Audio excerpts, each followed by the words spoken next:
Crypt of the NecroDancer is an unusual game, to say the least.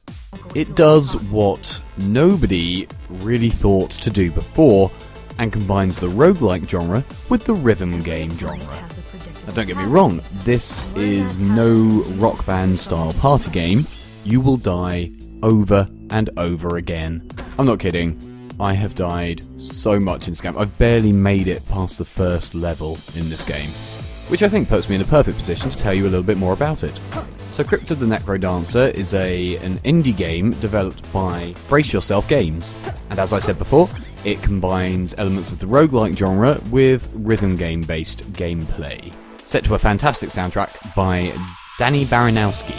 And essentially, what you have to do is move your character around a dungeon-like level to the beat of whatever music is playing in the background. And you are penalised every time you move outside of the beat.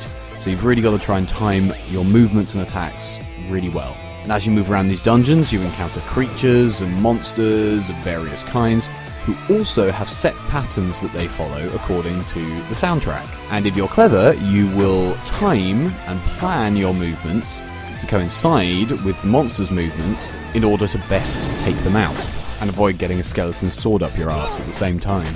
Now, I'm not gonna lie, I did expect more from indie developers when it came to rhythm-based games. I'm a massive fan of this genre.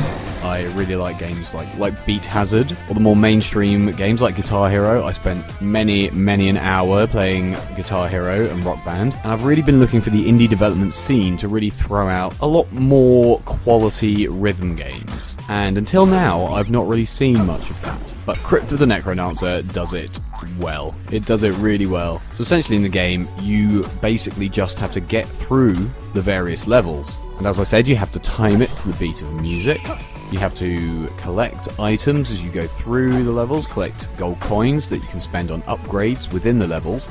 You can also collect diamonds as you go around, which do allow you to go back to the between game lobby and spend your diamonds on permanent upgrades there.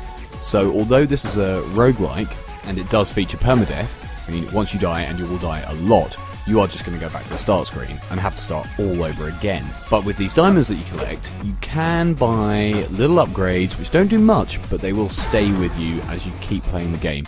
So there are certain elements that do carry on over even after you die. But you'll die, and you'll die a hell of a lot. And in some roguelikes, that gets really annoying, and I have stopped playing certain roguelikes. Even roguelikes that I love, like FTL or Sunless Sea, eventually I kind of move away from them, just because I get unbelievably frustrated. There's only so many times I can die in a game before it stops enticing me to keep playing with other elements. But Crypt of the NecroDancer doesn't really work like that.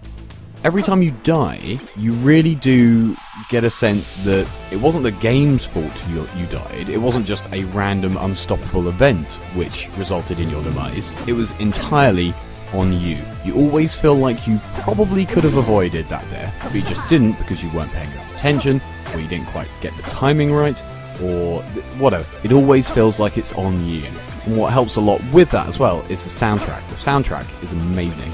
It's really addictive, it's really catchy, and I just want to keep playing over and over again to unlock more and more of the soundtrack. It's unbelievably annoying when you play the early stages of the game, you're working your way through, the beat's kind of building, and then you hit a crescendo and the music really kicks in, and then you die, and you don't get to actually experience the full track. That's really annoying.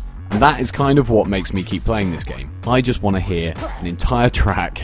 At some point, I might even manage it. I might even manage to get beyond the first 30 seconds of a track. But it's the quality of that music and wanting to hear that music and play along to this awesome soundtrack which makes me keep playing. And as long as the gameplay doesn't feel unfair, which it doesn't, it's just very challenging, I'll always have an incentive to keep playing this game. And that is especially so because another awesome feature of this game is you can use your own music in it. You can create custom soundtracks, or you can import music into the game, which you can then play along to. And the game will, read the beat, analyze the beat of whatever track you import, and it will create a level along those lines, which is really, really cool, and just gives the game even more longevity and replayability. And something else that is also cool, but that I didn't try because I don't actually have one, is you can use a dance mat in this game, which is just genius, absolutely genius.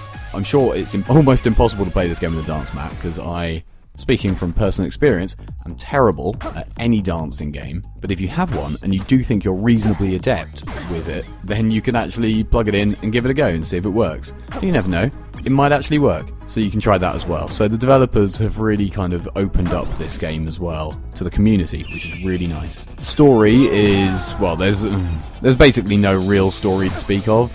You're basically just trying to get out of the crypt of the NecroDancer, and as you go around you do unlock other characters to play as. All of those characters have different attributes and different skills and abilities to help you, fight and navigate your way through these dungeons as best you can. One of which does actually, remove the need to move with every single beat, so you don't lose your multiplier, which does take some of the challenge out of the game. But ultimately, the fun in Crypt of the NecroDancer comes from panicking your way through a level, trying not to skip any of the beats, and it gets intense. It gets seriously intense. It's like playing an intense game of checkers or chess or something like that, where you have no time to make your move. You just have to make a move every second and hope that it was the right one, and desperately try and read the map in front of you before you reach it, so you don't make any stupid moves. But ultimately, if you love roguelikes and you love rhythm-based games, this is an amazing game. It's really addictive, and it's 100% worth your time. I've been Tom, and this has been Crypt of the NecroDancer on the Mews. Thanks for watching. Hi guys, thanks for watching. If you enjoyed the video, remember to like, comment and subscribe. All that stuff really does help me out, and I'll hopefully see you next time on the Mews.